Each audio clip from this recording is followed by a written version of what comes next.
40 contenders. 7 rounds. The road to the Coke Series ends here.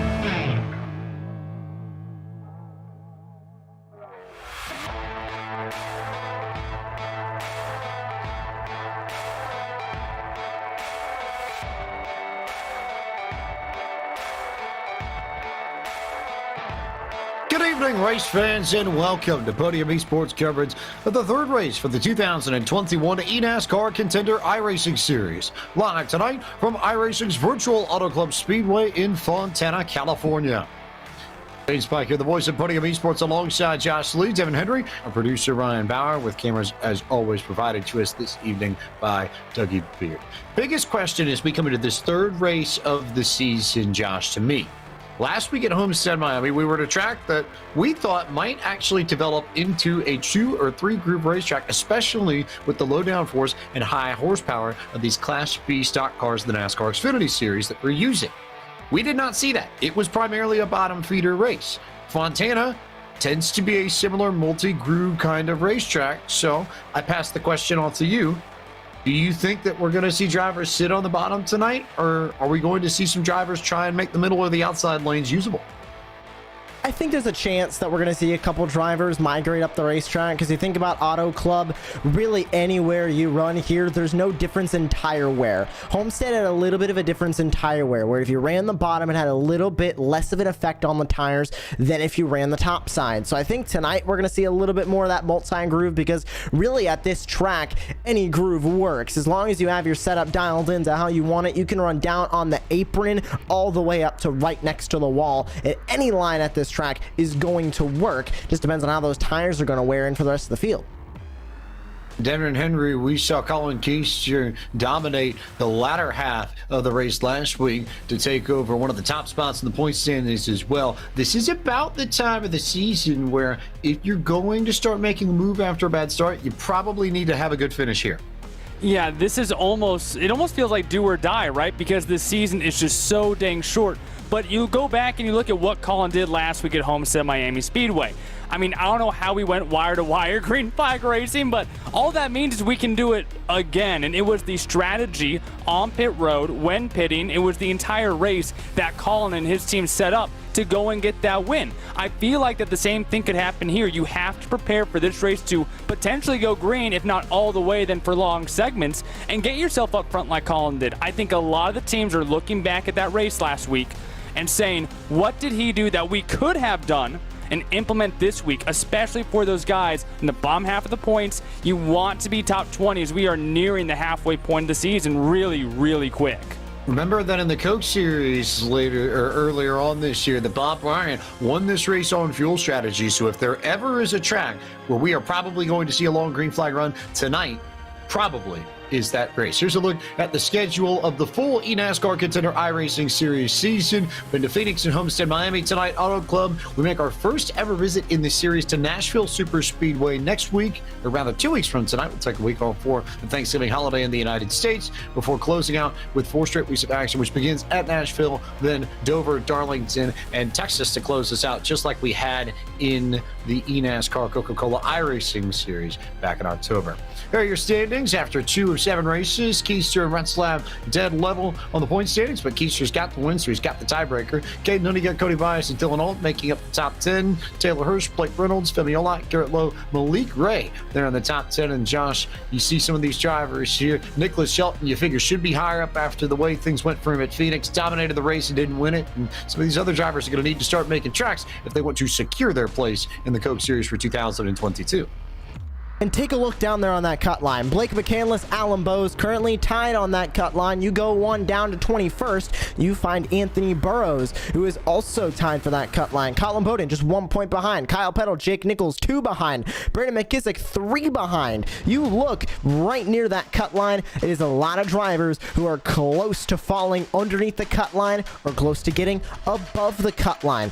Every position is going to be valuable to those drivers, and one simple mistake could knock them out of that top 20.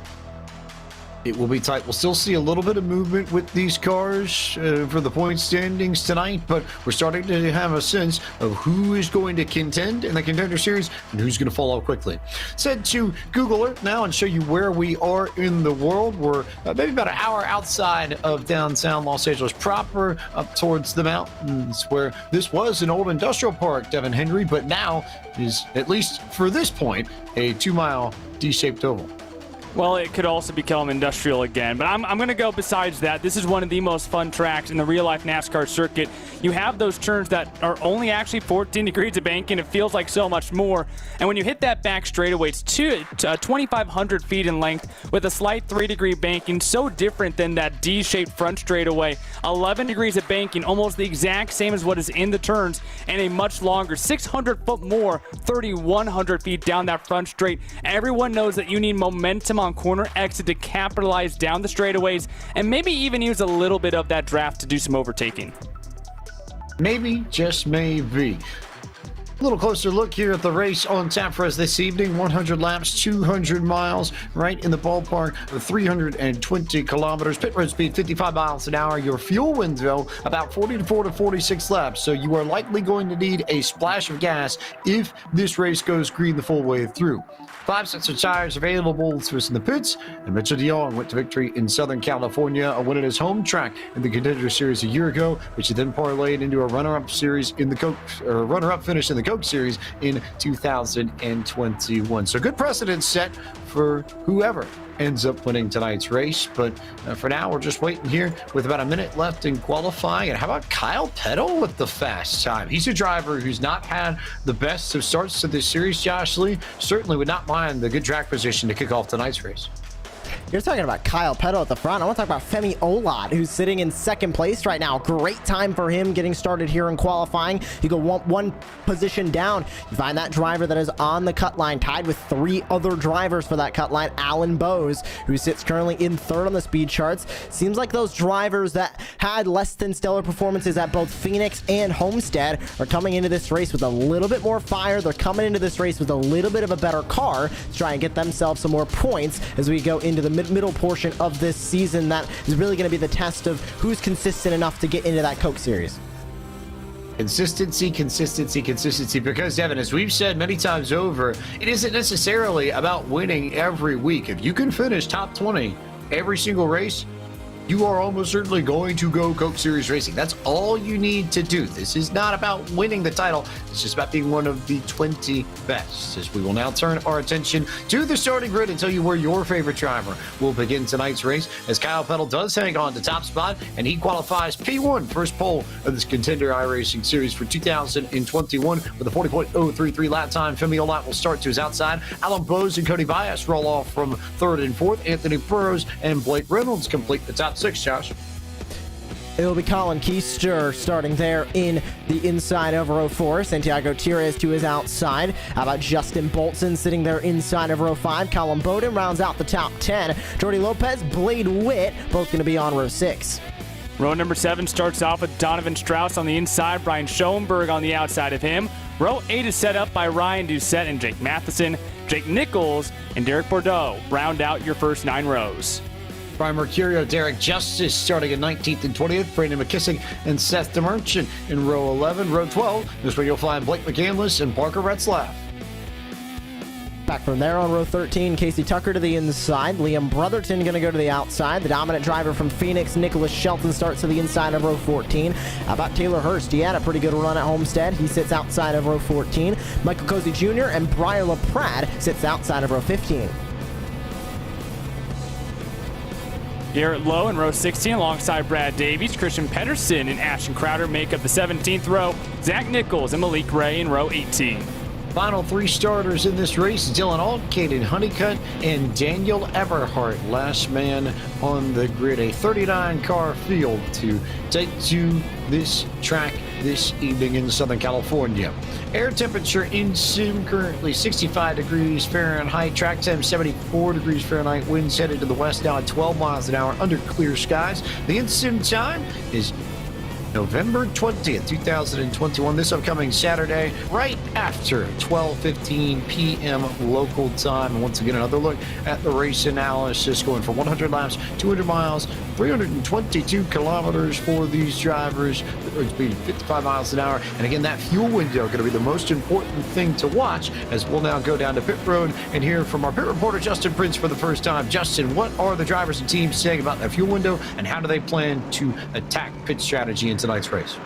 That's a good question, because for a lot of the drivers, the discussion was, do they try and do what was seen in the eNASCAR Coca-Cola iRacing series by some and go for a one-stop, or do they go for the traditional two-stop? For some, they felt like it was slower to go for the one-stop, but for other drivers, such as Blake McCandless, they told me, depending on their track position, they may consider trying that strategy. It takes a fair bit of fuel saving because there were wild ranges of differences for how far drivers felt like they can go. Some felt they can only go about 40. Others felt they can go as far as 48.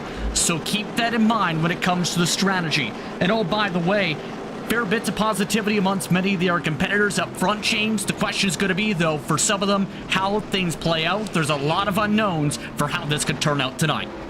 We could also get a yellow somewhere in the middle of this race, and it may entirely throw pit strategy out the window, but there's an added focus on that tonight, maybe more so than some of the other tracks that we go to, because of this circuit's propensity to produce fuel mileage races. What we find out, what we see, figure out over the course of 100 laps as Kyle Peddle gets the green flag from Marty the Flagman, and this third race of the 2021 eNASCAR Contender iRacing Series from the virtual Auto Club Speedway is underway.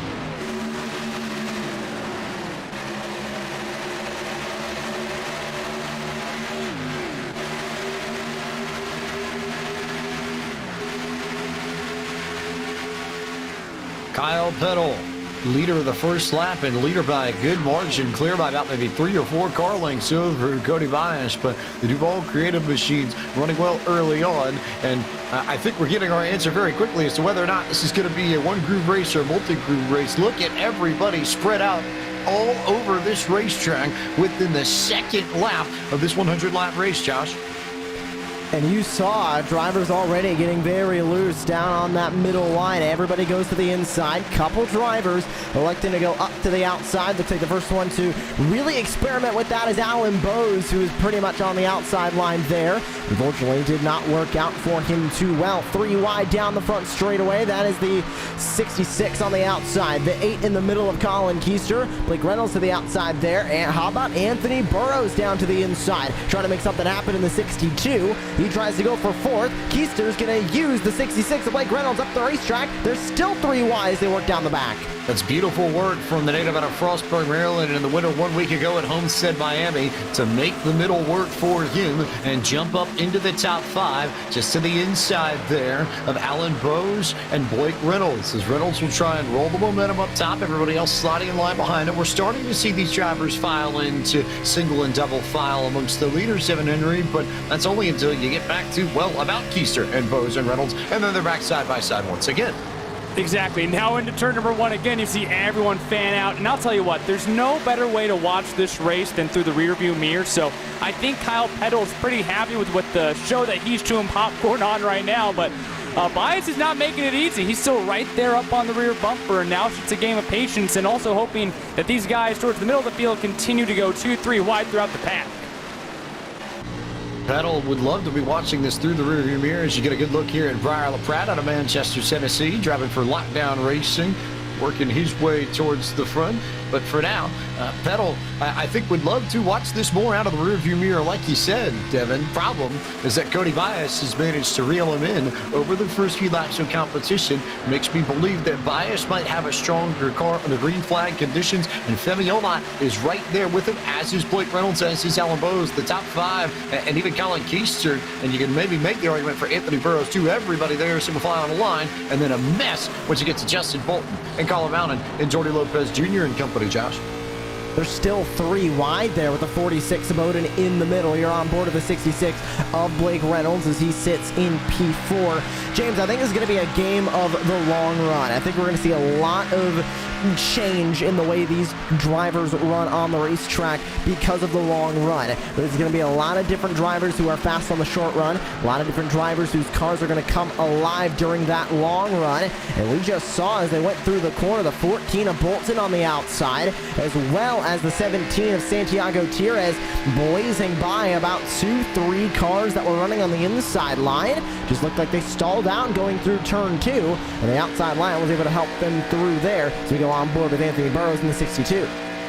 Good look here at Anthony Burrows trying to get back into the Coke Series for Klingerman Sport, driver out of St. Peters, Missouri, working his way through the top 10, currently in the 7th spot, and just hanging off the rear deck lid of Colin Keister, trying to follow the tire tracks of last week's winner and try and make his way up into the top 5, because they have gone single file amongst your leaders. It is a brawl between Burrows and Bolton and everybody on back. Once you get to those two, everybody's double file up to Jake Nichols in 13th and Liam Brotherton in the 14th position.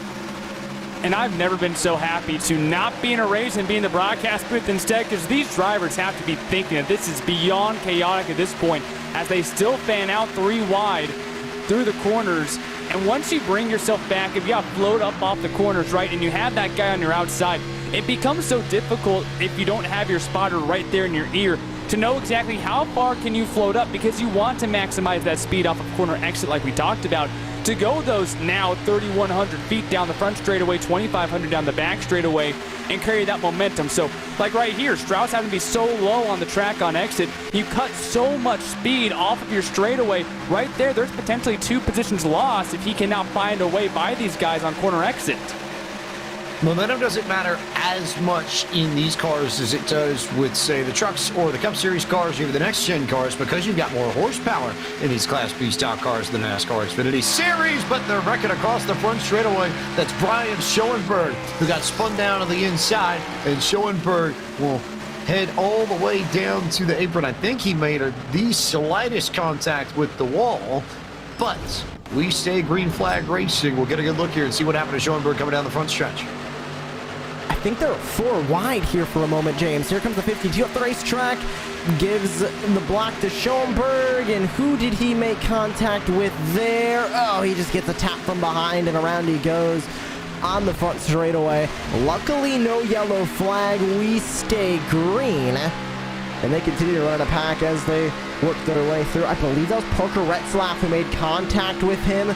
Just the slightest bit of contact down the front straightaway sent Schoenberg off and into the grass. That was a very close call for Blake McCandless as well. Schoenberg spun right across the nose of the Fast.Co Chevrolet Camaro. McCandless currently sitting in the 23rd position, but I think he got away without getting any damage. But I can only imagine on his Twitch stream that it might have been a little bit helter-skelter for a second. Here's a good look out of the driver out of Raleigh, North Carolina. And yeah, you can see him just sort of inhaling and exhaling. But hey, you've got to find a way to keep your nerves glued together during this race, Devin Hendry. And we don't necessarily talk about it so much, but it's so easy when you're racing at such close quarters to get unnerved, to get unrattled. Very easy for your race to then unravel and become very troublesome very quickly if you can't keep cool. And we still have 179 miles to go in this race. So if you cannot keep those nerves cool, especially when you're going 3 wide through these corners and down the front straightaway, that's where this is so demanding mentally, right? You have to have the ability to know where your car is going to evolve the best at. How do you adapt moving forward? And then, of course, you still have to battle those 3 wide melees, if you will, throughout this race. So exactly, the mentality part of both real-world racing and sim racing is such an underrated aspect of what these guys do for these big races. Meanwhile, we're starting to see different lines develop on the racetrack. Kyle Peddle has immediately gone to the Tyler Reddick, Kyle Larson side of things and has picked his line right up along the fence. And Cody Bias, for all the speed that he's had down on the white line, has not had the momentum to roll on corner exit to clear Kyle Peddle. So even though he's been able to go door to door with Peddle, and that Toyota Supra hasn't been able to complete the pass, and Peddle, at least for now, is still your race leader. Top 7 are all single file. First battle in this race. Might have to slide back a little bit further, but contact on the front straightaway a little bit further back. And our first yellow flag proper of the evening, as I believe it was Seth DeMerchant and Jake Matheson who got into one another. And that looked like a case of drivers crossing lanes as they came off of corner number 4, Josh. Matheson threw the block on Schoenberg, and now he ends up in the grass himself. Let's see exactly what happened here. Happened coming off of turn number 4. He made contact with the Logitech Gioltas eSports machine. He made contact with the car on top of him. There's the contact. There goes Matheson down and into the grass. And it's so unfortunate. Matheson was definitely just the innocent bystander in this one here, James. And he gets a tap from the 57 who is on the outside of him. That was Seth DeMerchant. And it looks like, I believe, the 19 making contact. That was Liam Brotherton. Yes, it was. Who made contact with DeMerchant coming out of turn number 4. So unfortunate for everybody involved there. Didn't seem to be anybody's real faults here, James. Just the way Auto Club works. They're all trying to run their own lanes, and then just some lanes end up blending together, and there's the slightest bit of contact that sends DeMerchant up or down and into Jake Matheson. This was Liam Brotherton who got into Seth DeMerchant, who got into Jake Matheson, and DeMerchant and Matheson clearly worse for wear out of that. Matheson losing all the track position, but as the drivers and the leaders come down pit road, let's go to Justin Prince. Thank you very much, James. And I will say this with Malik Ray, despite getting spun around into the grass, he's actually feeling very positive. He focused straight up towards his adjustments for this run and essentially said that killed the vibe in his mark. Other than that, nice and calm for that mark. But several different teams were starting to want to get to the top line right before the caution flag. Some were really struggling with some of the grip and trying to find a good rhythm along the middle and the bottom lines. Pedal the first one off. Bose, Olot, Bias, along with Reynolds, the top 5 up the lane.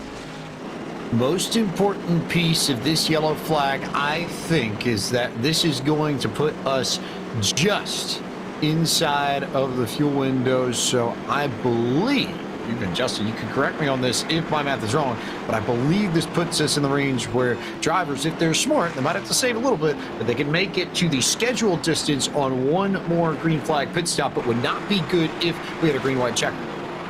Yeah, you're exactly right on that, Mark. If anything, it'd be around a couple laps close if there's a GWC situation, if it was to have a late caution of some sort, or caution, I should say, from this point. But either way, James, it's still in the window where it's a one-stopper regardless of how you slice it. You could basically split the run in half if you wanted to at 43-43.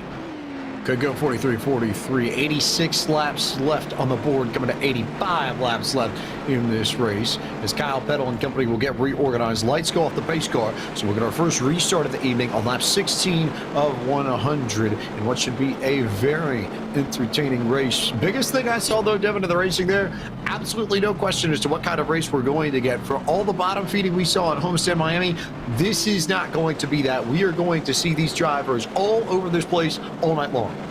And what I found most intriguing was Kyle Peddle just ran away. I mean, no one could catch him, and then you had like 5 cars single file. So I'm curious, if we do go longer than 10 laps in this next green flag run, what changes? Can someone start making those passes inside the top 5? Because we just didn't see them. There was all the chaos behind them, but we did not see a pass inside that top 5 once they singled out.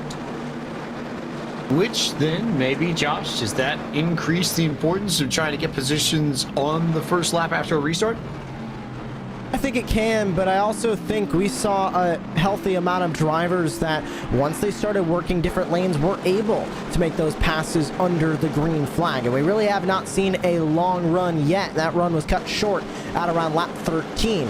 So I think once we see a couple more long runs come in, we're going to see a lot of different drivers start using different lines, start having their cars come to them, and they're going to be able to work their way back up through the field. Kyle Peddle is still your control car for this restart. Then Alan Bose, Femi Olak, Cody Pius, and Blake Reynolds. And you make a solid point there. The man who struggled the most, the only man in the top 5 that's not restarting in the top 5 after taking the initial green there, Anthony Burrows already back to 13th. As Peddle gets back on the gas, and we go back to green flag racing at Auto Club Speedway. He'll go clear of the leaders by a bunch, but a good battle for second developing between Cody Bias, Femi Ola, and Alan Bose. They continue to fight back through 1 and soon. You can see Alan Bose trying to work the outside. How about Colin Keister? A huge run for the 8. He's going to dive into the middle. Contact with Femi Olan as he tries to get to that middle line. Olan's able to save it. Keister shot out of a cannon on the restart. He goes for second on Cody Bias. Cody Bias gets third, maybe second now as Olat slips back a few spots. Look at Donovan Strauss working his way up high. First time we called his name near the front, but immediately he's made his charge, and he's got help in the form of Colin Bound and the Space Station Gaming teammates running 6th and 9th at the moment, and immediately making their charge to the front, Devin. And we had a major issue on that restart. Ryan Doucette got loose. He got into Casey Tucker, who was also loose. They had major contact with the wall. Blake McCandless was then punctured into the wall on the outside. All 3 of those cars with major damage after being right in the middle of the field. A big moment for all 3 of them, and that all took place over in turn 2. I'm amazed we didn't have a yellow flag for it, but that certainly will put a figurative and literal dent in their hopes to finish well in this race, as McCandless now scored down in 36th, Doucette and Tucker 38th and 39th. The McCandless is going to come down pit road. That's going to be a race done for Blake McCandless, I'm willing to bet, and unfortunate for Doucette as well. He just got loose coming through 1 and 2, and one thing led to another. Contact with Seth DeMerch in the 57. That sent him up into Casey Tucker, sent him up into Blake McCandless as well. Battle for the lead. They go side by side, down the back straightaway. Give the lead back over to Alan Bose. Kyle Peddle not going to fight that one. Looks like Peddle has a bit of a longer run car than Alan Bose does, but last time we saw Kyle Peddle lose the lead, he was very quickly able to get back to the lead. They continue to stay side by side for third, however, as Blake Reynolds is going to just barely clear the 2 behind him, and now Keister and Bordeaux go side by side for 4th. They almost touch going into 1. Keister gets moved a little bit up the racetrack. Bose, Peddle, Reynolds, and company in 1, 2, and 3. How about Donovan Strauss, though, to the inside, trying to get the spot from Colin Keister, and he might just work his way around Derek Bordeaux. Bordeaux's going to leave it as Michael Cozy Jr. out of Hagerstown, Maryland, trying to rebound after a struggling first 2 weeks in this Contender Series, but he's got a good run going now, currently in 14th, just to the inside at the back of this pack, working his way to the driver's side door of Justin Bolton. And I'm watching the car directly behind these guys. Caden Honeycutt had a horrendous qualifying effort, started 38th, and now that red number 10 machine is in the 15th position, right behind Bolton, Lopez, and Cozy. This 10 car is on a mission right now. Watch this bright red car on the inside here. What a day it's been so far in the first 20 laps.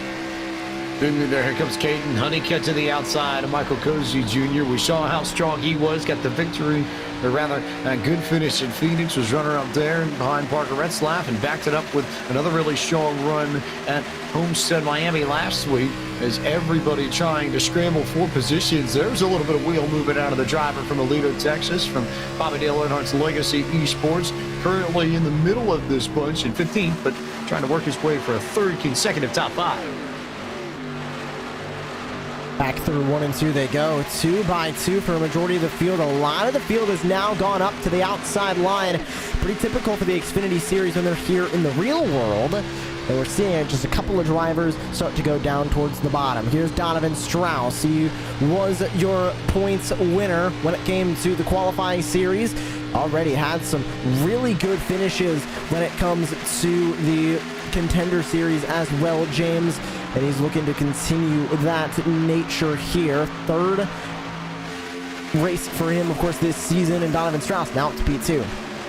Look at that, though. How interesting is that, Devin Henry, that we're already seeing drivers hit the middle of the racetrack? We've got some folks that are already getting off the bottom, and we're only, 6 laps removed from the beginning of this green flag run. Now on board with Justin Bolton, who's stuck up in the high line and will make contact with the fence and somehow hang on to it. Anthony Burrows nearly gets clipped, and somehow they haven't wrecked it yet. But honestly, Devin Henry, I'm not quite sure how, and I don't know if it'll totally be over yet, but tons of damage to Justin Bolton's machine.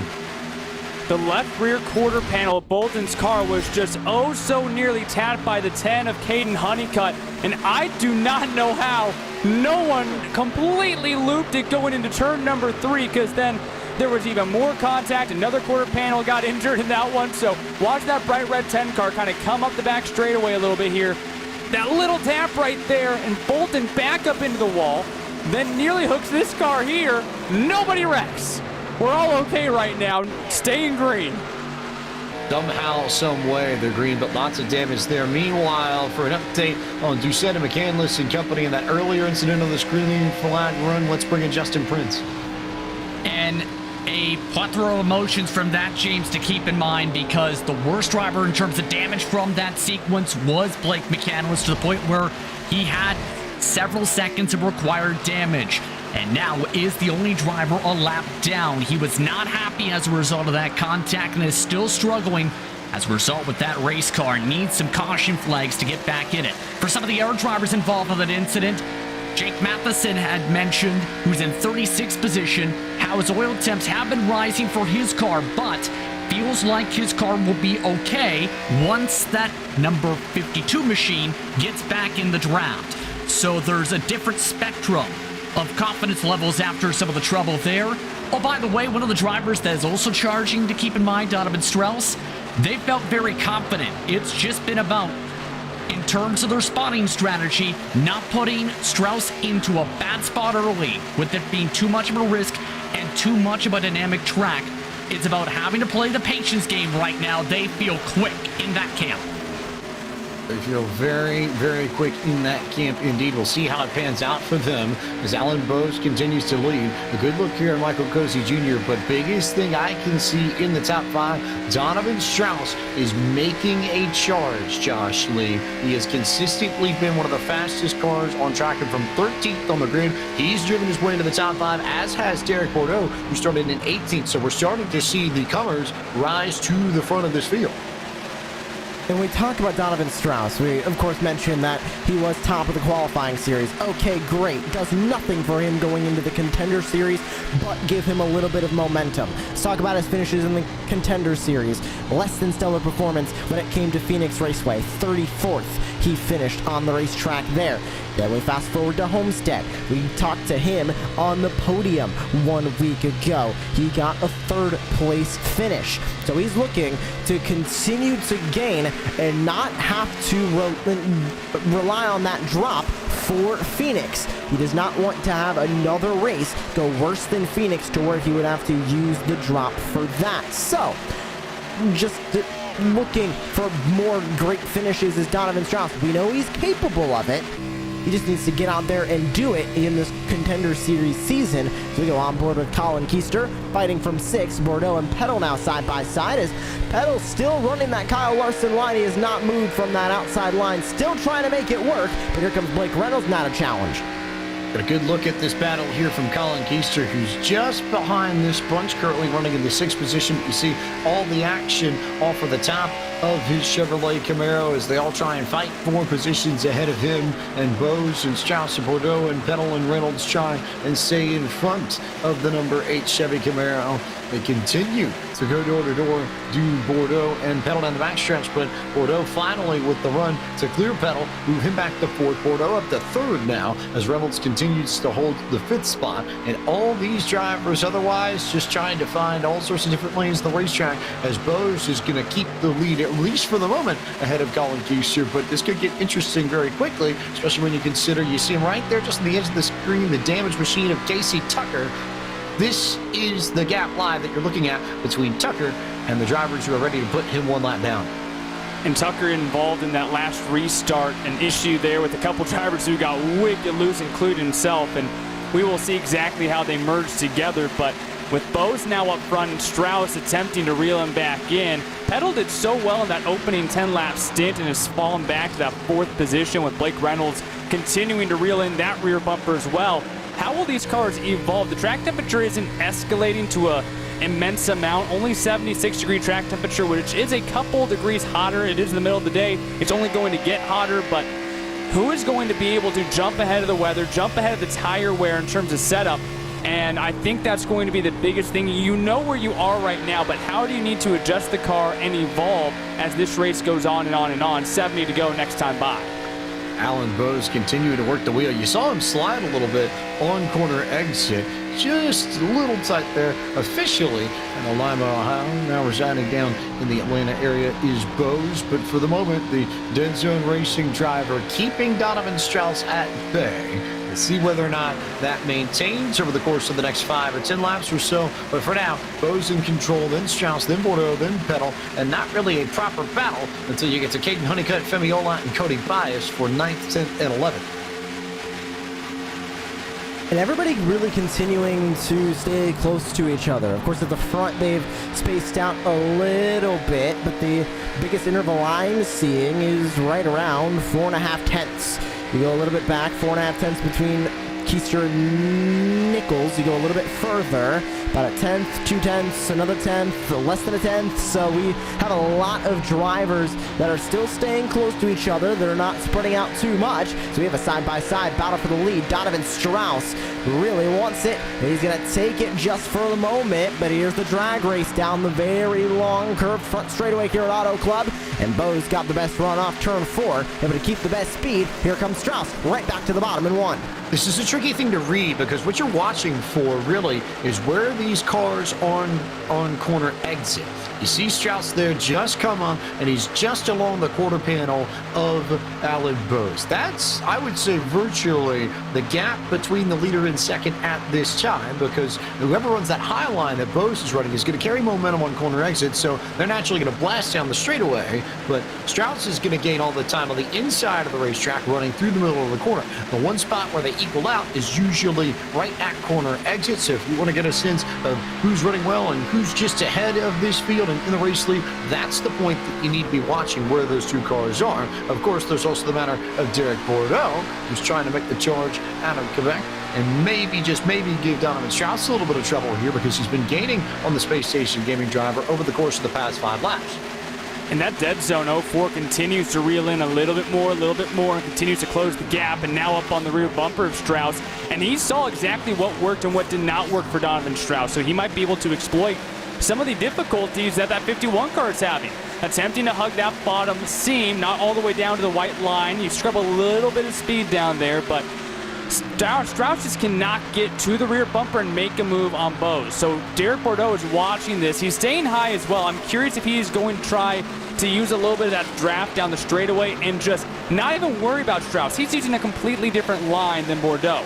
Do you just let Strauss do whatever he wants, and then eventually you're going to get to that left rear quarter panel? This is such an interesting case study in the lines that you can use here at Auto Club because I'm watching these leaders. They're all running 3 different lines. We see Bose running right up on the fence, Bordeaux sort of in the middle, Strauss down on the bottom, and even amongst that last lap, Bose and Bordeaux flipped lines in different corners. In 1 and 2, it was Bose that was in the middle, and it was Bordeaux up top, and then they flipped. Now we go into 1 and 2, and you see that Bose is going to hang right up on the fence, as will Derek Bordeaux, and Strauss continues to run that bottom line. So really interesting stuff to watch. If you're a crew chief, if you're a strategist, if you're someone who loves the idea of comers and goers and stock car racing, this race is going to be a feast for you, Josh Lee, because you're going to see all of that and then some as Donovan Strauss completely tries to chop block and take the air off of the nose of Derek Bordeaux and manages to keep him in third, at least for the time being. And right now, Dylan Duval, who is on the box for Derek Bordeaux, basically telling him that he's flying, just be smart about it, don't do anything stupid like put yourself in the wall, but he's continuing to run that outside line. Let's see the run that he gets down the back straightaway and if it's going to help him Doesn't look like it does. Alan Bowe's going to stall out a little bit off the corner as well. Donovan Strauss going to barely close in that gap. And as we continue to work through this run, tires are going to start to wear. We've been about 20 laps since the start of this run. So now we're going to have to start talking about how the tires are wearing in.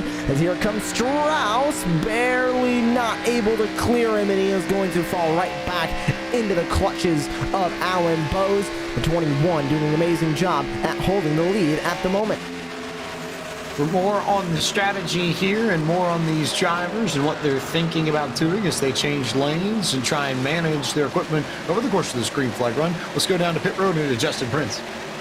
When it comes to that lane management you're referring to, it was talked about by Kyle Peddle just moments ago that you're trying to be careful on the lane choice because they don't want to end up burning up their tires. It's to the point where they're trying to play around with the lines, try and test things out to compare with Blake Reynolds just up the road. As well, keep in mind with the driver just in front of them as well and Derek Bordeaux, that machine is currently being told essentially to be smart and don't put them into the wall.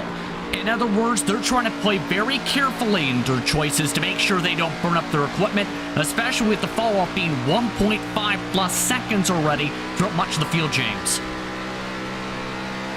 Lots of stuff to process. This is not an easy race if you're atop a pit box, Josh Lee. That much I know. I wouldn't want to try and have to do their work, and I don't envy any of these folks. But again, you look at all these drivers in this field, they all have incredible support teams. That's part of why they're here competing in the Contender Series. It's tough to make it to this level of sim racing all by yourself. So these drivers have plenty of folks behind them who are helping to calculate the numbers, crunch all the math down, and trying to figure out where they need to run, when they need to pit, and how they need to balance their car over the course of these next 60 laps to get them across the line and to the checkered flag as quickly as possible. There's a lot of those people on the box that are also drivers and competitors in the eNASCAR Coca-Cola iRacing series. So they have that direct experience to help bring either their teammates or their friends up and into the Coca-Cola iRacing series themselves. They're still going back and forth here in the battle for the lead. We saw the lap time comparison for Blake Reynolds last time by, a little bit faster than the leaders. We'll see if that continues on as they've lost somewhat of about a second and a half on the timing sheet with the tires continuing to wear. Strauss back to the bottom. They're side by side down the front straightaway. You can see the side of the 51 as they drag race down the long back straightaway here at Auto Club. Going for a bit of a side draft is Donovan Strauss. The dive into 3 is the 51 going to be able to complete the pass. They stay relatively even. Bowes outside, Strauss inside. They stay side by side. Can Strauss get the spot? Yes, he can. Here comes Alan Bowes with a crossover. Goes all the way down to the grass. Strauss is going to make Bowes work for it, and Bowes is going to be able to clear him before they even get back to turn 1. Again, exit on the high line versus the low line and the difference between the two and what that can do for you. You want that done in textbook form. There's your answer. That's how you do it. As Donovan Strauss will try and slide up ahead of Alan Bowes and side draft him, but Bowes will maintain the race lead for the moment. There's a good look off of the roof. The driver out of Marietta, Georgia's car will duck down to the bottom, go all the way to the white line, and try and slide up ahead of Alan Bowes once again, but he's a little bit further off the bottom than he was a lap ago. Tries to shuffle his line just a bit. Maybe keep Alan Bowes at bay, but Bowes still gets that great run up top to them, and it's so hard to fight that, especially down the front straightaway where you've got such a launching pad of a front straightaway to work with. And it was so interesting watching Strauss work the wheel in 3 and 4. He almost kept that tape straight up and down, and I was thinking maybe he has a massive offset on the steering, and he does not. So he's really working that car in the center of the corner to make sure that it stays straight to get this momentum like he's getting down this back straightaway. Again goes door to door with Bowes, and these two still hold their gap over Reynolds and Bordeaux right behind them, who are also side by side. Still just not jumping back up. I thought that he would slide job these guys. Finally gets that nose up in front of him. This time, will another crossover come from Bowes? He does not. He stays tucked behind. This time, the 51 leads, and he is all by himself. And there is the pass complete. Donovan Strauss to the race lead for Space Station Gaming on lap number 43 of 100. The first time he's been out in front, and Alan Bowes is sideways already behind him. Makes me wonder, Josh Lee, if he might be losing the tires on his Chevy Camaro, and if he might be vulnerable to a charge from a Blake Reynolds or a Derek Bordeaux, maybe even a Colin Keister, depending on how these next 15 laps or so pan out. Last time by, 10th.5 slower was Alan Bowes, then Donovan Strauss. You look back a little bit further, Blake Reynolds was about 2/10 faster than Alan Bowes. Derek Bordeaux, an exact even lap time from Alan Bowes. So we're starting to see the difference in setup, the difference in tire wear for the drivers up here in the top 5 and throughout the field. Garrett Lowe just made a pass on Colin Bowden to move himself just a little bit further up the racetrack into P10. Goes the 6 of Garrett Lowe. Brandon McKissick making a move on Zach Nichols. There's still a couple of side-by-side battles further back. Look at the run from Bowden. Gives a shot to the 6 as they race down the back straightaway. Strauss clear. Bowes trying to hang on to second for the moment. A little bit further back. Good battle there. But all of a sudden, here comes Blake Reynolds now working the rear bumper of Alan Bowes' Chevy Camaro. It's Chevy versus Toyota down the front stretch as we close in on the halfway point of this third race of 7 in this eNASCAR Contender iRacing series already. Now here goes Reynolds up top. Bowes will try the bottom and they'll switch lanes, or at least Bowes will switch lanes compared to what he was running against Donovan Strauss just a few laps ago. Remember, Strauss was down on the bottom and made that pass, so Bowes is going to go to the inside and try and keep Reynolds behind him. And Reynolds has consistently been the fastest of this 4-car group as he goes to the inside of Bowes, and the Texan in that number 66 machine tries to slide to the second position. How much tire is he using? How much of that right front is beginning to wear out on the number 66? Clears himself for second and will now begin the hunt for Donovan Strauss. Strauss is running away, but Reynolds has consistently been the fastest car in this front pack. Does he still have enough left in that Supra to hunt down Donovan Strauss?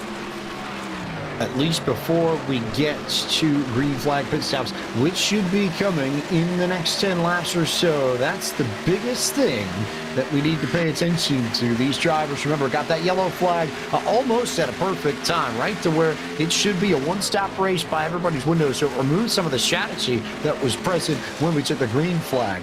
The question is, how do they handle that cycle, and when do they come in around that window in order to try and get the jump on everybody else? Somebody's going to try and short pit this, somebody's going to late pit it and drive back through the field with everyone. We'll just have to wait and see how it pans out as we go on board with Kyle Bettel, who's put together a nice run. Started on pole, currently in 8th, back towards the back half of the top 10. But this is the best run he's had so far in this Contender Series by a long, long margin. And Josh Lee, I have to believe that if he can hang on for another 53 laps or so, he'd take this top 10 pretty quickly.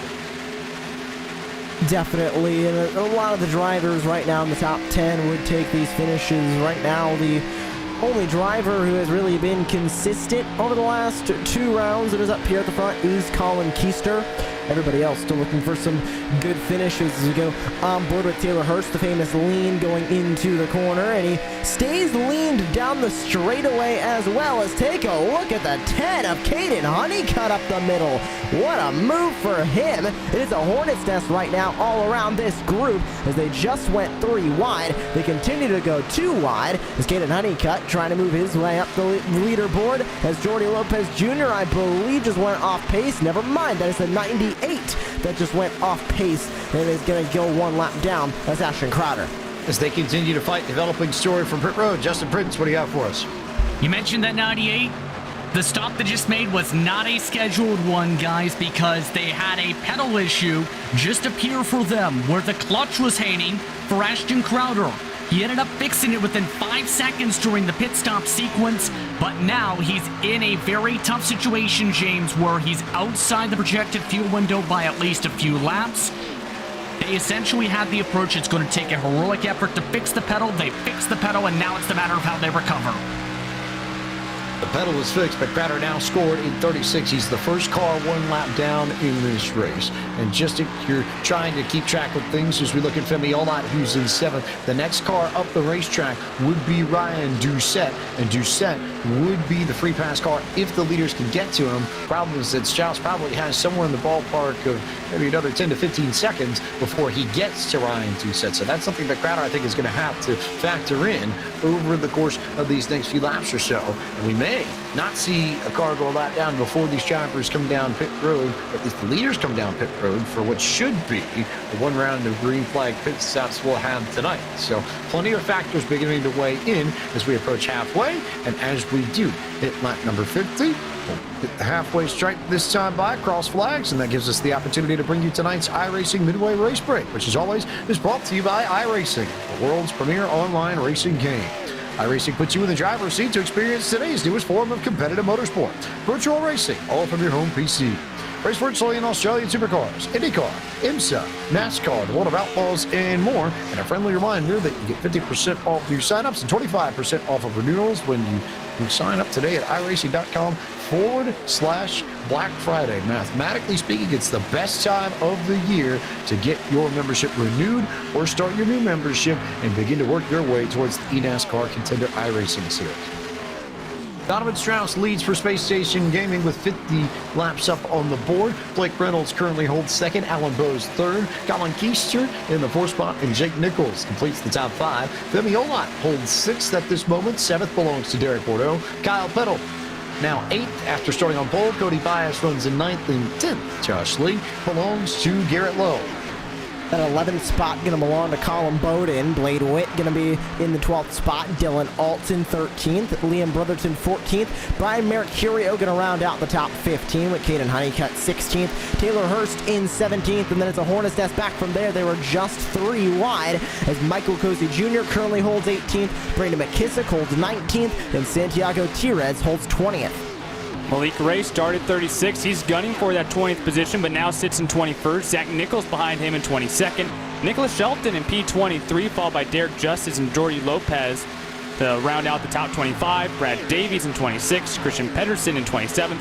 Byron LaPrade, Brian Schoenberg, and Daniel Everhart round out the top 30.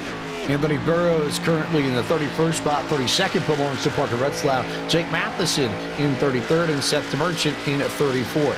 Ryan Doucette holds the 35th position. 36 belongs to Ashton Crowder. Justin Bolton is scored in 37th. 38th is Casey Tucker. And Blake McCandless on pit road holds the 39th and final position in this 3rd race of 7, the 2021 eNASCAR Contender iRacing Series. That concludes tonight's iRacing Midway Race Break. And with over 170,000 drivers on the service and over 90 laser-scan tracks and cars to choose from, iRacing is your portal to the racing world. Get on track today at iRacing.com. Remember, visit iRacing.com/Black Friday to get 25% off of renewals and 50% off of new account sign-ups today.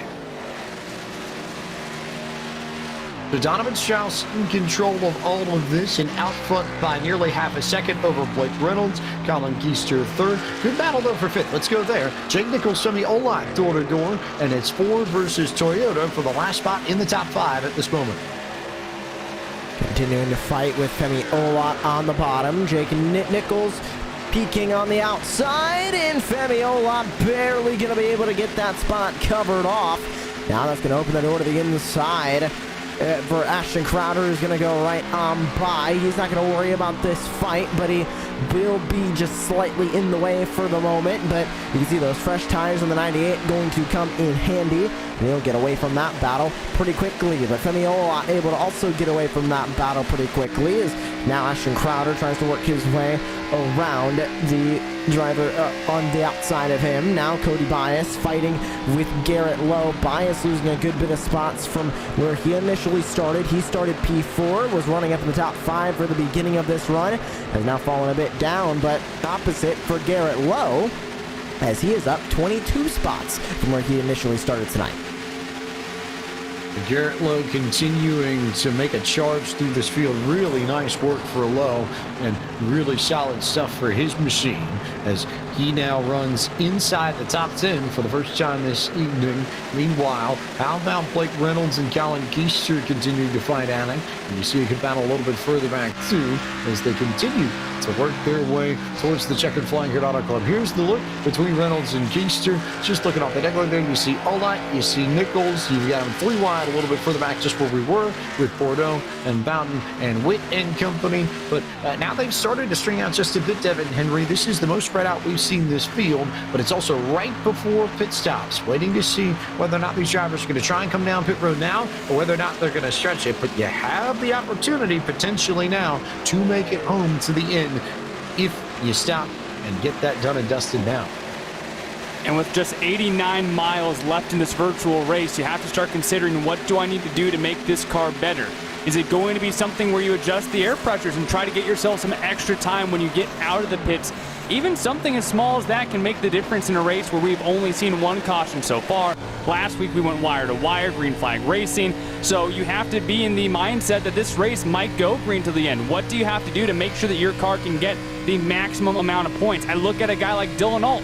He's a guy who came into this race who did not need a perfect day. 27 points above the elimination line, 5th in points. But then he comes into the race and he qualifies all the way back in the 37th position. Well, they decide to work their way up. They now sit P13, making a bad day something where you can continue to grow your gap between yourself and the elimination line. Hey, that's the goal every single week, right? Work your way above that 20th spot. That's the biggest key of all as Olat continues to hang on to 4th and is trying to scamper away from what is a really good battle now between Bose and Nichols. But now here come pit stops, and Justin Prince will let you get on it as the first of the leaders come in for service on lap 59. One of the main things Colin Keister had mentioned prior to his pit stop, he felt like he wished he was a little bit faster to be able to catch up to them. As odd as that sounds, he wants to try and save the tires a little bit better on this next run to try and have a shot towards the race victory. Also peeling on in Blade Witt, they've been dealing with damage from earlier on in the race. They had been initially planning a different strategy with the caution flags. That has changed. They have now rolled their way to the box. Several more drivers coming into the pit lane. Some more are dealing with abysmal races. Parker Wetsweff with a very quiet race has been dealing with right front damage the entire run. He's off and away and is still without the range of the draft of most of these cars coming off. Donovan Strauss, meanwhile, is coming on in, and he has been very happy, to say the very least. Drive off has been perfect, they said. Better than testing, in fact. Once they got clean air, it's to where the car is tight, but the drive off is so good, they feel, that it has not mattered. Good speed so far in that camp for the 51.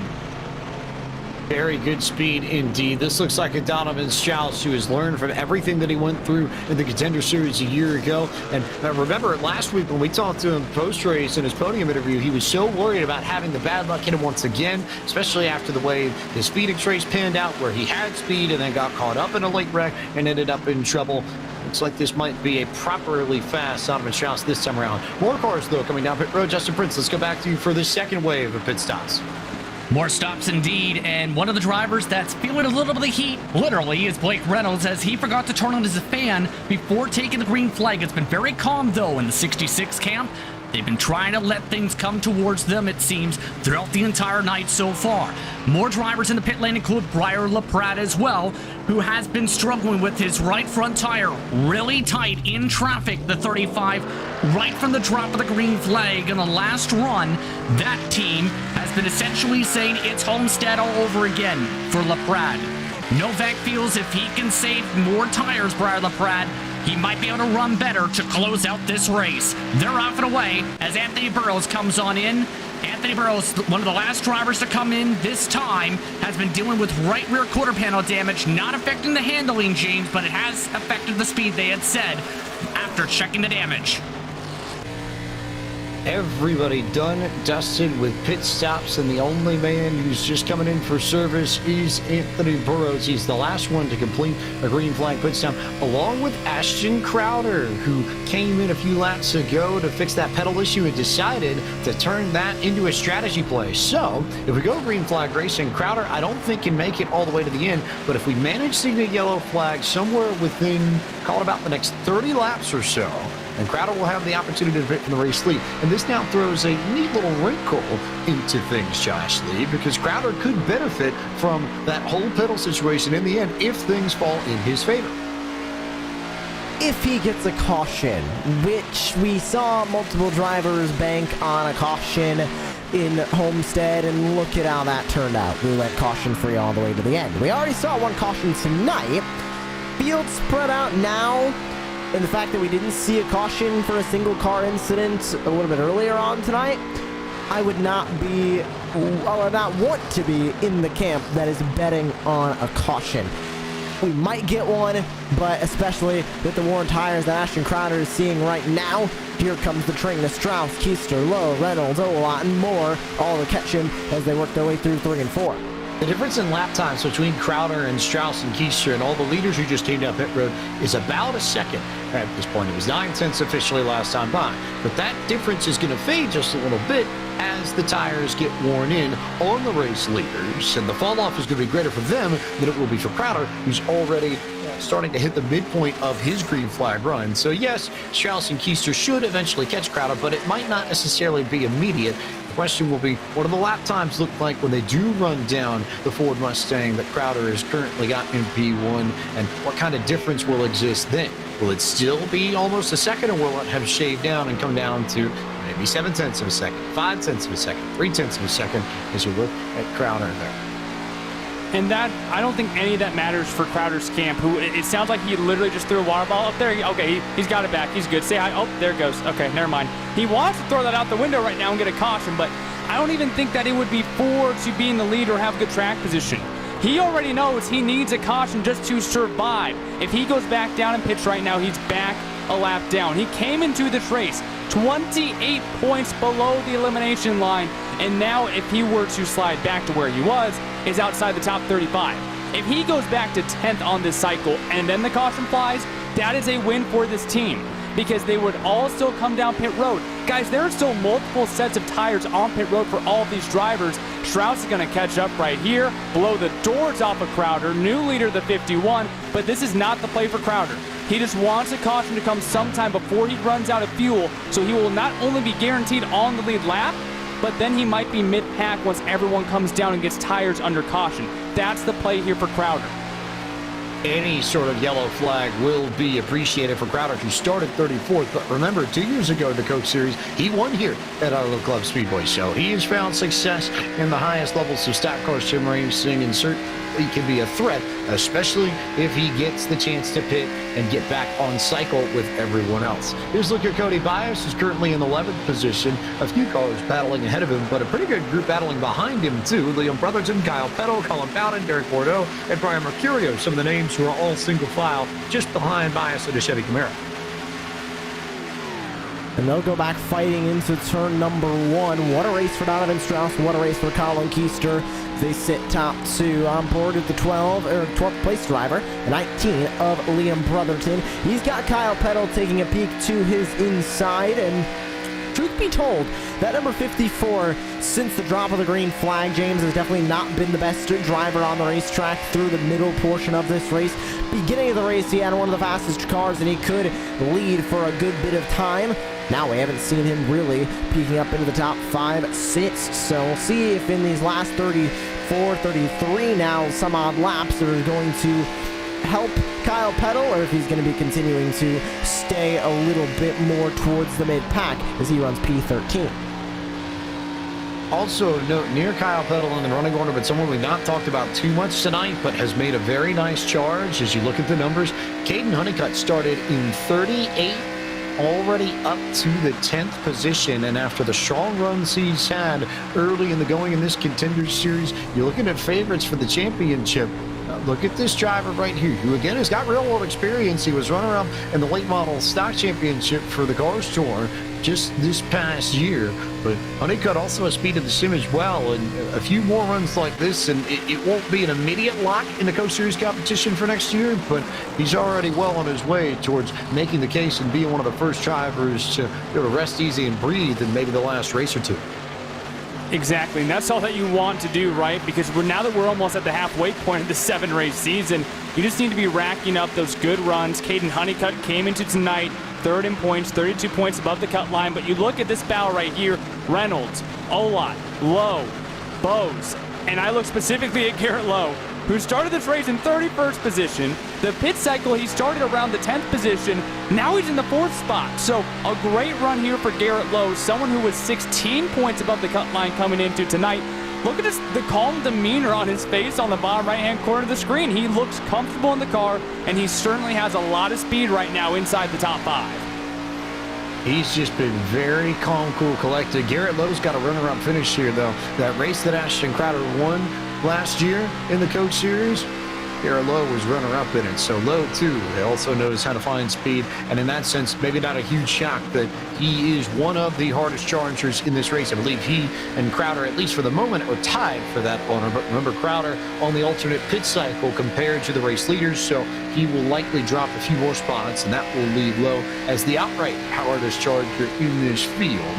With 70 laps complete, that working lap 71 of 100. So 30 to go here at Auto Club. Donovan Strauss still out in front by 7/10 of a second over Colin Keister. And then you have this battle for third, which has gotten really tight. Garrett Lowe's a part of it, as is Blake Reynolds, as is Femi Olot. And Olot in particular, I think, will not complain about this. He's been a very quiet, solid runner. I haven't said his name much, but the driver out of Massachusetts up in 8th in the point standings coming into this evening. And same sort of story here. Maybe not quite as spectacular as, say, a Honeycutt or a Red Slap in these first few races, but again, consistency is what matters the most in this Contender Series, and he and Honeycutt may be making the best cases for sustained consistency early on in this campaign.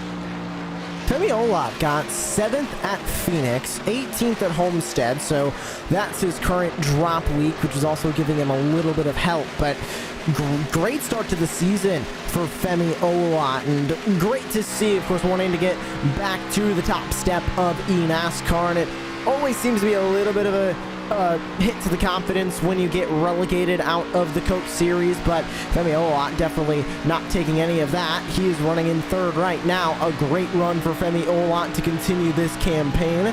On board now with Blade Witt looking off the back of that number 7 machine. Here comes Caden Honeycutt. He was the driver who came alive late in the race in Phoenix. We got a really good finish there. Got another equally good finish as well at Homestead. Looking to continue the stretch of consistent finishes is the short track driver in the 10. Honeycutt there in the 9th position. He too one of the hardest chargers in this field. So a few drivers just trying to make their way up towards the front after struggling in qualifying. Cody Bias has been near the front pretty much the whole evening, and here he goes underneath Honeycutt to try and take over that 9th position outright. Might drag Kyle Tettle back into this too, who slipped a little bit after that pit stop, but it looks like that car maybe comes to life about 5 to 10 laps into a run. I've seen him be a little bit slower than some of these other drivers around him on the beginnings of green flag runs, but now that we've got 15 laps on the tires for most everybody, Devin Henry, looks like Petal's car is starting to come to life. Now here he comes to the inside of Honeycutt as Bias will try and box him in. And we saw that car work miraculously well to open up this race and slid back, slid back, slid back. Now finally seems to get that car back under him and getting back off to the races. So still work to be done, though. He still has a lot of spots to make up, and he wants to get back into contention to win this race. Still just fighting around that top 10 position. Gonna need a little something to get himself back up front there, but you look back at this position for 20th right now.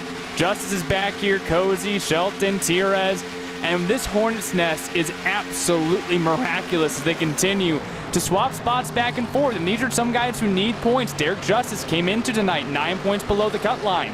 You do not want to be battling for 20th. You want to be battling for 10th. Tierez came in 2 points above the cut line. Again, not where you want to be right now, and potentially a dangerous spot and somewhere where you are not going to be gaining much points once the checkered flag flies. Cozy in particular, I think, as a driver, we need to watch at that battle as Omelot continues to keep working. But one of the storylines we've not had the chance to touch on much over the course of these first few races is the general lack of speed from Logitech G Altus Esports. They've got 4 drivers in this series. Of them, the highest driver in the point standings as it stands, Jordi Lopez, only in 27th. He's 8 points back. For a team that's got deep resources and a roster that includes Seth the Merchant, Christian Peterson, and Michael Cozy Jr. in addition to Lopez, you would have figured that they would have been able to come out of the box and really strut their stuff. But Josh Lee, it's just not been easy pickings, and you can start to see it. It almost looks as if the wear and tear of this Contender series and just the general lack of pace may be starting to get to Cozy. He looks a little bit more frustrated behind the wheel tonight than he has in weeks past.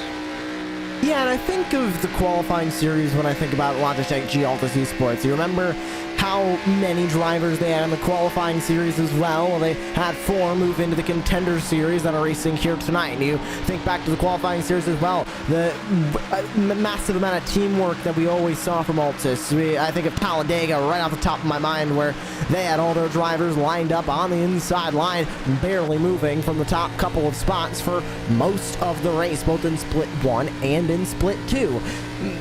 Just like you mentioned, general lack of pace, and I'm wondering where in the line is the mistake. Is it something with the setups? They're not able to find that secret to get the speed out of the cars.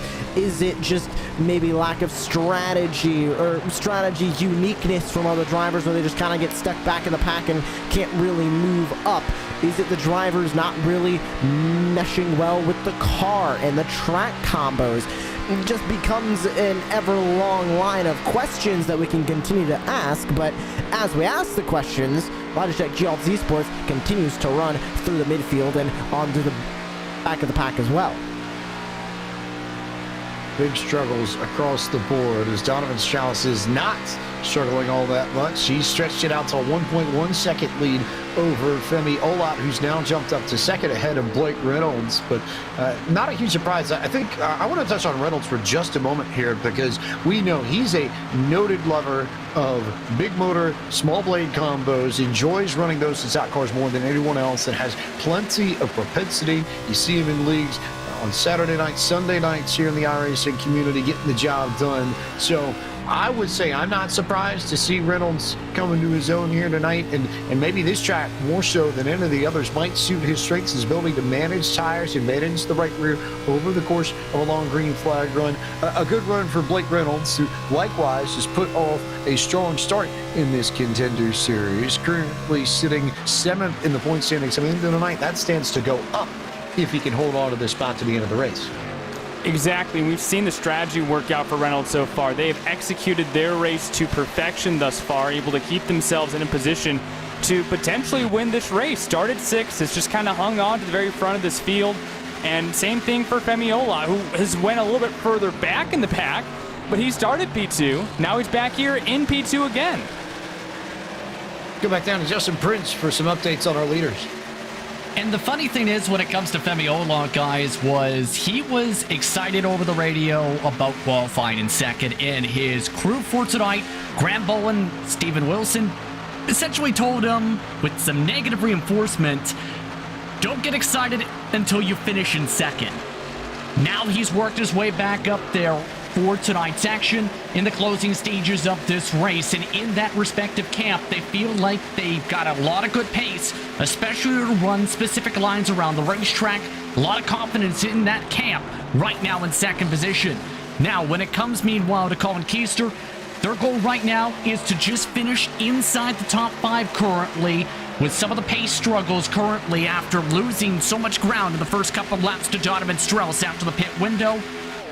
Right now, the goal again is simple.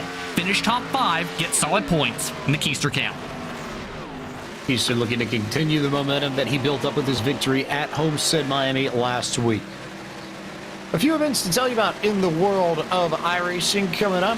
Tomorrow we've got the finale of the Rallycross World Championship presented by Yokohama from Charlotte will crown champions at 4 p.m. Eastern Time, November 16th. You can find that on the iRacing Twitch, YouTube, and Facebook channels. Then Thursday, the last race of the season for the inaugural campaign, the Force Dynamics LR iRacing Grand Prix World Championship from the Hungaroring. We'll head to Hungary to crown a champion. That broadcast will begin at 2 p.m. Eastern on iRacing's Twitch, YouTube, and Facebook channels before we're back with coverage in 2 weeks' time for the eNASCAR Contender iRacing Series from Nashville Super Speedway. That, too, you'll see on the iRacing Twitch, YouTube, and Facebook channels, and the broadcast will start at 9 p.m. Eastern on Tuesday night, November 30th.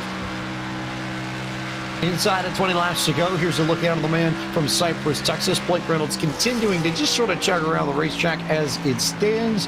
Garrett Lowe, Alan Bowes also in a good battle just behind this bunch, but nobody really with a lot of speed for Donovan Strauss just yet. Looking at the lap times over the course of the last handful of circuits or so, everybody's been pretty even. 42.3, 42.2, 42.3. They've sort of been trading time back and forth, and Strauss maybe a hair slower. He was a 10th off, second and third that last time by, but he's still got a second's worth of race lead to work with. Fastest driver out of the top 5, the 18 of Femi Olot. I'm very pleasantly surprised by the way the 18 is running here as we take a look at a side-by-side moment. You're on board with Brian Mercurio. Colin Bowden going to try and power around the outside line. Mercurio's not going to give up as they still go side-by-side through 3. Mercurio sends it in deep, and he's able to get that spot away. Will Bowden have anything to say about it? Doesn't look like he is going to. He'll stay right behind the 41 of Mercurio, but back to Femi Olot. Very pleasantly surprised by the way he is running here in the number 18. You're taking a look at him off the top of Blake Reynolds in the 66. Chris Overland quoted on Twitter as saying, "Bruh, Femi finna do it to him." Let's see if he's right. He's got 16 to go to try and hold on to P2. He's also got 16 to go to try and run down Donovan Strauss and take the race win from the most dominant driver in the eNASCAR Road to Pro in 2021. Strauss has picked up pretty much right where he left off in the eNASCAR qualifying iRacing series, but as it stands, it is still Strauss's race to lose and Olot and Reynolds to give chase. Last time by, though, Olot was faster than Strauss by a 10th of a second, so this lead is starting to come down just a little bit. Still 9/10 of a second, so Strauss has some breathing room, but this sustained over the course of a 10-lap run would see Olot and Reynolds right there on the rear bumper of Strauss just outside of 5 laps to go. And Olot running that paint scheme that is oh so familiar with Bobby Labonte. And right now, Olot running in second. Labonte finished second in the second ever race at Auto Club Speedway, that being the IROC race back in 1997. Only a couple hours after the inaugural race, which was the Winston West Series. But even Labonte in that race, he actually led 25 laps. Olot has not been able to break through, but he continues to be one of, if not the fastest car on track every time by. Both 14 laps to go, having to make up nearly a full 1 second lead. I'm really intrigued how everyone has migrated back to the bottom. I felt like, especially late in a run, that might actually kind of hurt your speed. You're going to scuff some speed on the inside, but that's where everyone has seemed to migrate it. And I'd be interested if anyone has anything for that middle line, that bottom seam. Is there any speed left there, or is it going to be a bottom-hungry game? Could be a bottom 100 game. Let's watch lap times as they come across the strike. Coming to 13 laps to go. Strauss runs a 42.3.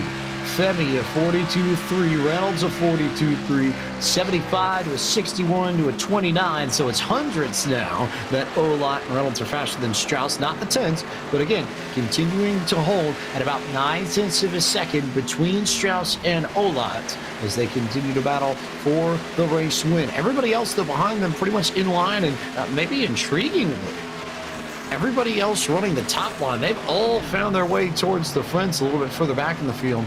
Less separation and less variation in these lines across the racetrack now than we had earlier on in this race. And we go on board a little bit further back in the pack with Derek Bordeaux, who did tap the wall a little bit earlier on today. has been fine since. He's in a side-by-side battle with the number 19 machine as they fight a little bit further back in the pack for P15. Bordeaux able to get that spot from Brotherton. Now tries to chase down Taylor Hurst. They almost go 3 wide, but Bordeaux gonna stall out through the middle of turn 2. They go by Justin Bolton, blending back onto the racetrack on the back straightaway, and a big run for the 19 of Liam Brotherton to power right back on around the 04. We've been seeing it all night, James. These drivers are able to use that outside line to get a better run off of the corner. Seems like in turn 2 and turn 4, if we're running the middle line, they just seem to stall out and not really go anywhere on the exit. That outside line has a lot of push to it when it comes to the exit of these corners. Brian Mercurio, Colin Bowden, and Taylor Hurst all back there just on the edge of this and in front of the battle that you saw moments ago. Liam Brotherton, though, in the heart of it, could absolutely use a good finish. Came into tonight 32nd in points. This might be his first finish in the top 20 if it holds. But again, he could definitely use a good run in some way, shape, or form as we continue to roll on towards the final 10 laps of this race. Entering 10 laps to go now. Donovan Strauss across the line, 42-4, 42-4, 42-4 for your race leaders. A 62 to a 44 to a 36. So again, Olat Reynolds faster, but by hundredths, and it's still 9/10 of a second. I think those two in second and third are going to need to figure out something different to try and get to Donovan Strauss. And now we're starting to see some line evolution as well. As you see, 18 of Olat is the only guy on the inside in 1 and 2. We go into 3 and 4. How'd the lines look? Now we're still going to hug that inside yellow line, but Reynolds was able to run that seam, the inside seam, which is about a lane up on the track in 1 and 2. Same thing, though, happened for your leader, Donovan Strauss. He was also using that seam, and it sounds like from Justin Prince that he just does not like running the inside in 1 and 2, really beginning to get tight. So is the car for Donovan Strauss going away? And can moving up to this outside seam that you see Blake Reynolds on right now actually help him continue to hold this 9/10 of a second gap? Continuing to roll is Donovan Strauss, just trying to hold out. Meanwhile, here goes Blake Reynolds to the inside of Femiola. Has he had enough in this battle for second, and is he tired of waiting and ready to try and go after Donovan Strauss himself? Ola gave him the spot on corner entry. Reynolds with the thank you across the radio. So now Reynolds is going to try and be the one to reel in Donovan Strauss for a race lead, and that was a quick pass amongst both of them. Ola was 2/10 slower, but Reynolds yet again faster than Donovan Strauss. Is there a shot for Blake Reynolds to go take away this race win in the final stages from the Space Station Gaming driver who has dominated the second half of this race? Blake Reynolds being told that he has plenty of time and to start working his way into Donovan Strauss. Let's see what is going to happen here as we go on board with Strauss. Marietta, Georgia driver still trying to hold on to this race lead. It's within 1 second. Now it goes over 1 second as they go down the front straightaway. I don't think he's going to have enough for Donovan Strauss. Strauss is still one of the most dominant drivers on the racetrack. And last time by, Blake Reynolds just a hair faster, but Donovan Strauss still holding well in the race lead. They're going to need a lot more if they want to get by that 51. Justin Prince, any word from our top 2, top 3 across the radios as they line up this final charge to the finish? Well, when it comes to Blake Reynolds, he had just reported over the radio that as soon as he got the clean air, went to the last couple sets of corners, that he started feeling a lot more looser. Now, as a result of not having that dirty air right up in front of him. Meanwhile, with Donovan Strauss, he has been told to keep doing what he's doing, especially with how he's been running. As mentioned, he is struggling to get the line around the bottom. He feels like he ran that line too long, hence why he's starting to get so tight here. But now coming up to 5 laps to go, it's going to be interesting how things play out. A lot of confidence for some of these drivers here, but a lot of nerves when it comes to Reynolds' camp as well. Reynolds here just trying to work in the good finish as his family a lot. Garrett Lowe in 4th has been hanging out there too. He's not quite on the same pace as the leaders. It's these front 3 that have only been able to run in the 4s. Everybody else fluctuating between the 5s and the 7s, but I don't think there are any complaints amongst any of the top 10. A lot of drivers who could use good finishes going to be in this spot. A lot of drivers who could use the points also in the mix here, and definitely ready to shake up the standings just a bit as we look off the back of Donovan Strauss. That lead is largely stabilized now at about 9/10 of a second. Not much movement over the course of the past 5 laps or so. So I'm wondering if it might take a big bobble from Donovan Strauss to change things up. Meanwhile, further back, there's a good move from Colin Keister and Jake Nichols, who are toe-to-toe, currently working for the first spot outside of the top 5. This is for 6th as Keister goes to the inside of 3. And this is for Nichols, the first guy who was kicked out of the Pro Series, finishing 21st in points.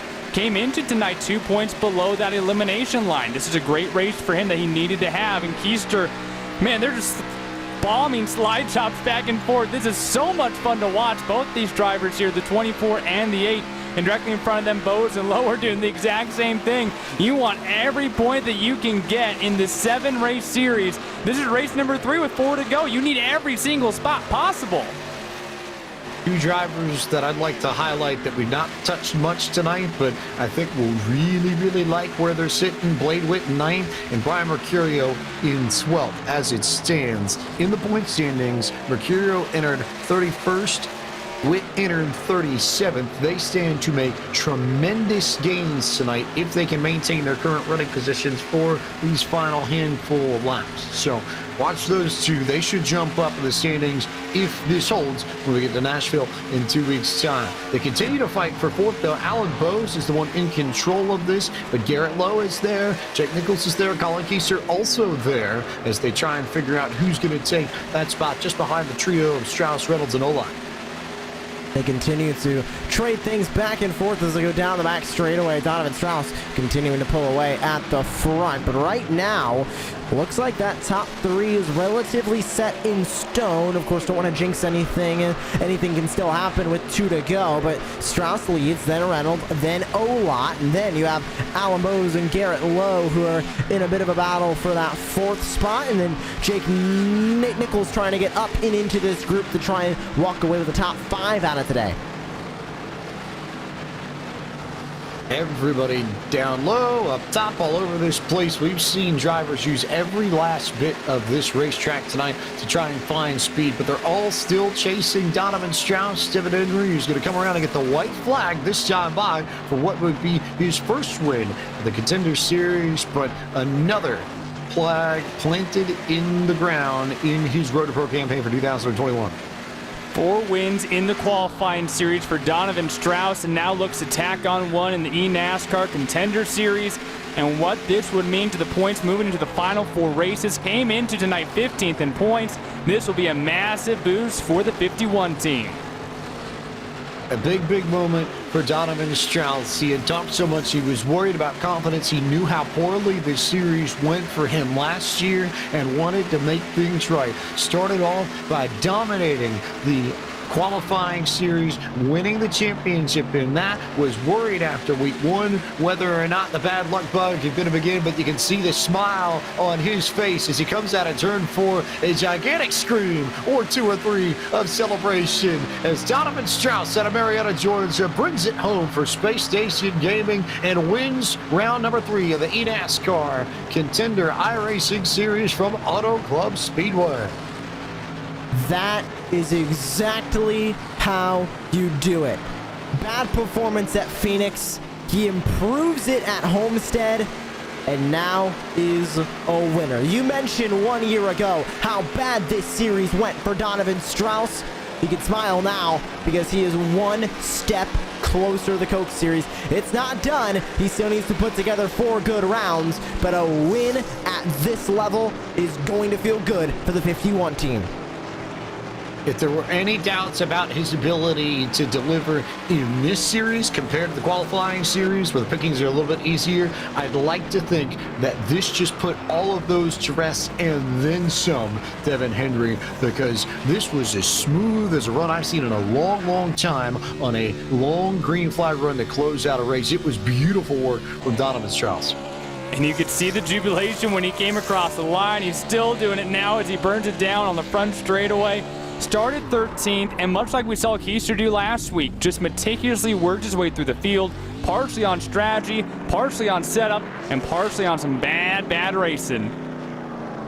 Donovan Strauss brings it across the front straightaway here in Southern California and will burn it down across the start-finish line as we will bring you through the full field rundown and tell you where your favorite driver finished. Donovan Strauss, P1, ahead of Blake Reynolds and Femi Olot, who complete the podium at second and third. Alan Bowes was fourth. Garrett Lowe finished in P5. Jake Nichols came home sixth this evening. Seventh went to Colin Keister. Kyle Bettle with the season's best eighth-place run. Blade Witt equals his best season ninth. And Cody Bias brought it home to complete the top 10, Josh Lee.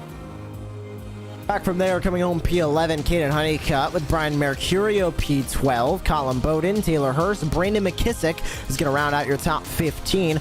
Decent finish for Brian LaPrade. He sits 16th. Zach Nichols, Malik Ray, Nicholas Shelton, and Derek Justice going to round out the top 20. Derek Bourgeau finishing off in 21st. Santiago Tires has to settle for 22nd place position. Liam Brotherton in 23rd. Brad Davies moves up from 32nd to 24th. Daniel Eberhardt started dead last. He finishes 25th. Christian Pedersen in 26th. Tough day for Anthony Burrow. Started 5th. Has to take home a 27th place spot. Jody Lopez in 28th. Michael Cote Jr. 29th. Brian Schoenberg rounds out the top 30.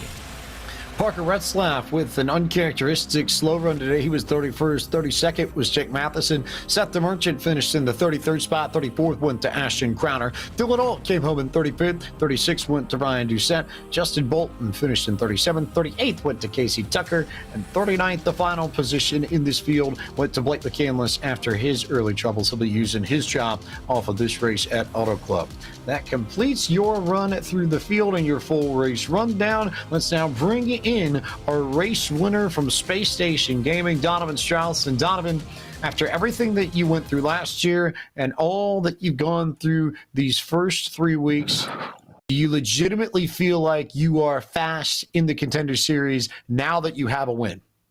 I believe this shows it, yes. God, I worked so hard for this. I was just praying the last 10 laps that there would be no caution, and I was just sitting there and taking deep breaths down the straightaways. And God, this is what all the hard work means. All the hard work goes towards this, and this defines everything. And I'm glad to come into this and finally be able to show what I have. And I don't know what to say, man. This very much looks like a weight lifted off of your shoulders, just off of what we're seeing on cam. It's very visible in all your expressions. Does it feel like a weight off your shoulders, especially after the nerves you talked about following the Phoenix race? Yes, this is like such a relief. After Homestead was a relief, this is just to cap that off, because after the Phoenix race, I was obviously down in points, so you don't know what's going to happen because it's a short season. So that was my drop right then and there. So we had to come out to these next few races swinging, and we've brought really good cars. And this win, Boyd Hogan is the man. This car was all him, and he did an amazing job. If it wasn't for him this week, if it wasn't for Vicente, wasn't for Chris Hill, wasn't for Dave, we would not have won this race. Regardless, that car was insane, and I can't thank everybody at Legacy enough. This was a team effort, and it showed. How much have the folks at Legacy helped you, especially in the transition from ESC? You moved teams middle of the qualifying series season, and looks like that Legacy's really found even more speed than you had. We weren't sure if that was possible, but it almost seems like you've gone up another level from where you were back in, say, July or August. Yeah, I mean, when we have that many people just working on it and we're eventually just going to click minds together. And Boyd, Chris, Dave, myself, Vicente, when it all comes together, it's gonna work like this. And it really showed this week. We sort of got off to a rough start a little bit. We're still coming together, and this week it finally all came together as a team, and we just clicked, and it was outstanding the way we were working together and stuff. And like I said, the car on the long runs, I think no one could touch us. And God, this is the biggest one of my career on here, and I'm so happy, man. We'll let you breathe and celebrate this one. Take this all in. Donovan, congratulations so much on your first Contender Series win. Thanks for the time, and we'll see you in 2 weeks at Nashville. Hold on real quick. I just got to thank SSG, Steel Series champion, Oats Overnight, JD for spotting and beautiful paint. This was a really nice car tonight. Can't thank them enough. Donovan Strauss, he won for the first time in his Contender Series career. A big win for the Marietta, Georgia native, and he will carry tons of momentum into Nashville in 2 weeks' time. For now, though, we'll go to second place in Cypress, Texas. Blake Reynolds is with our Josh Lee. A good run for you tonight, Blake, and pretty much needed at this stage of the Contender Series. How are you feeling after that second place finish? Pretty good. It's about time I get one of these interviews. It's the first time on the video stuff since we started doing that. Just a really solid race for us. Qualified a lot better than I thought I would, and then it just fell into our hands. Just we had the pace at the right times. We were able to just go around the people we needed to get around, and passed Femi there right at the end and stayed within Donnie's tracks. 5th place finish at Phoenix, the 19th place finish at Homestead. So that'll be your drop as we go into the Nashville Super Speedway. Brand new track for the Contender Series and for anything in the eNASCAR circle. What's your confidence level at as we get ready to go racing there? You know, I have two races actually, and one of them unfortunately was the All-Star race, which I did not make it through the Open earlier this year in the Next Gen. So it was an interesting race, more multi-groove than I thought, and you really have to slow those cars down. So I'm not sure what these Xfinity cars are going to do, but I'm looking forward to it. We got a great group of guys behind us that are probably looking forward to getting started on that. Thank you for joining us here post-race, Blake, and we'll see you in 2 weeks' time when we go racing in virtual Nashville. Congratulations on your second place finish tonight. Sure thing. Let me thank Dead Zone Racing, Houston Hamer, Jarrett Liebert, Cody Bias, all the work on the set, Total Advantage, Windshield Deep, One Wraps, Nate Stewart, Apex Action. They are all on board this beautiful car, and you'll see probably some more cool paint scheme stuff coming soon. We're looking forward to seeing it. Thank you for joining us again, Blake. Great finish for Blake Reynolds. A second place tonight, James. That is definitely going to be helpful for him as he continues to move on in the point standings. One more driver to talk to, and it's Revere, Massachusetts' Femi Olot, who came home third in his Toyota Supra. He is standing by with our Devin Henry. The Dead Zone Racing number 18 brings it home on the podium. You were excited about being able to qualify on the podium. You finished on the podium. But, man, what else did you need to make one last run there at the end of that race? I just needed a better restart on the only caution of the race we had. I lost a bunch of spots, and I was making a lot of ground towards the end of that run, and that 1.4 seconds, in my opinion, was just lost in that restart. But I think overall it was a great race. Just good to get a good one in. You came into tonight 16 points above that elimination line. Now you're on the podium. 4 races to go. How do you attack the final half of this Contender Series? I think you just got a points race. I think even from race 1, you don't know where you're gonna run, you don't know how others are gonna run. You just gotta try to avoid situations that can cost you a lot of points. So I think just for the last 4 races, just try to run as fast as we can while staying out of trouble. Femi Olot staying out of trouble so far. Congrats on the podium finish. Thank you. Top 3 there. Dead Zone with a good day today, James Pike. Indeed, Dead Zone coming up second and third. They'll take that every day of the week if you offer it to them on the front end. They've got the ability to go get some wins here in these next few races. But this marks a turning point. It feels like the end of a chapter within this season, because the next 3 races that we're going to run are all on tracks that are a mile and about a third in length or shorter. We're done with any track longer than a mile and a half until the season finale at Texas at the end of December. So not only do we get a break for the Thanksgiving holiday in the United States, but we also get to a different kind of racetrack and a complete wild card by this series standards coming up in our next race at Nashville Super Speedway, which has not seen a points race in official iRacing competition ever. So it'll be an all-new experience for our drivers, Josh. And talking about the Nashville Super Speedway, it really is a hybrid between a short track and an intermediate.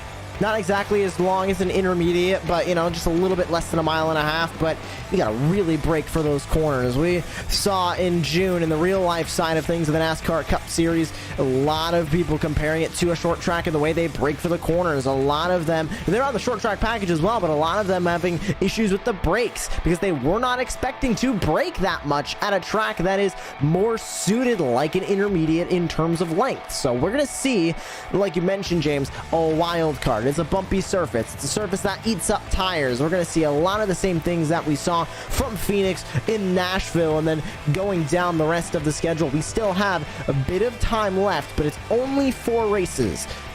In 2 weeks' time, we'll reach over that halfway point. So we're just now reaching that halfway section of the campaign. There's only 4 races that remain. You need to make sure that you're getting points on the board now if you're nervous about getting above that cut line. And 2 concrete tracks in a row as well. That's also the other thing I think we need to talk about, is we got Nashville in 2 weeks' time, and the race directly following that is at Dover International Speedway, Devin. So that could be fun to watch here. I don't know if you've ever had 2 concrete tracks back-to-back in the Contender Series before. And Nashville allows that, right? Bringing it into a points-paying race. And, of course, Nashville starting not next week, but the following week on November 30th. And we talk about, hey, yeah, 4 races to go. You got to do this. You got to do that. And we've talked a little bit about the drop weeks. The only people thinking about drop weeks right now are probably about the guys in the bottom 30 in points. There are only 4 races to go, but there's also still 4 races to go. What that tells me, you can't think about a drop week. These next 4 races have to be top 10s, dare I say top 15s, maybe at the worst, if you want to solidify your spot into the next round of the Pro Series here on iRacing for the Coca-Cola Series. So no one's thinking about those drop weeks quite yet until maybe the last week of the year. You are just thinking about going out and putting out a banger of a race every single chance you get. I think it's something you can't really focus on all that much, especially you look at Blake McCandless's case. This is obviously going to be his drop, so now you just have to go for it. But I sort of think this is the kind of situation where if you've got a bad finish already, you can't really worry about trying to beat your drop. You just have to go out and try and get as many points as possible and just see where everything lines up as we take a look at a few events coming up in the world of iRacing over the course of the next week. Championship races tomorrow and Thursday. Tomorrow, it'll be the folks at the IRX Rallycross World Championship presented by Yokohama taking to the course at Charlotte, heading at 4 p.m. Eastern on November 16th on the iRacing Twitch, YouTube, and Facebook channel. And then Thursday, it's the Force Dynamics Stellar iRacing Grand Prix Championship from the Hungaroring. We'll crown 2 champions. That race will come your way at 2 p.m. Eastern Time, Thursday, November 17th, before we're back on air from Nashville, November 30th, 2 Tuesdays from now at 9 p.m. Eastern. All of those races on the iRacing Twitch, Facebook, and YouTube channels.